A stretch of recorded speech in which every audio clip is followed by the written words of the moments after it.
Hello, this is Jerome Australia, and today I'm going to share to you the NSCM 2025 Philippine Mythical Creatures. Philippine Post Office. It has a serial number of 0169. And then I also have other one. It's 0170. I think I'm gonna keep this one.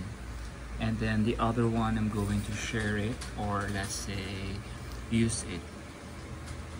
So the first one is Manananggal. Manananggal is nakakatakot to, but parang ginawa nilang cute dito but still nakakatakot siya.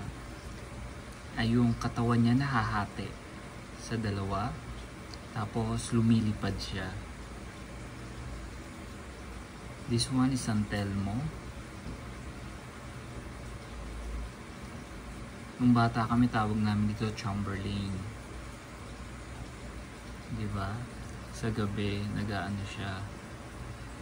Nakikita siya sa apoy na buhay. This one is a Sarimanok. This is a mythical creature sa Mindanao to. Bakunawa. Ito yung sa eclipse. Kapag sabi nila, nagkakaroon ng eclipse, yung Bakunawa kinakain yung araw. There you go.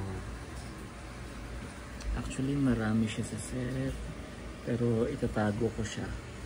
Medyo napamahal nga ako kasi ang dami kong binili ng stamps Nauubusan kasi ako ng stamps. Pero next time, siguro ang gagawin ko na lang yung tig-piso kulang, sobrang kulang. So basically, that's everything. Thank you for watching. Bye for now.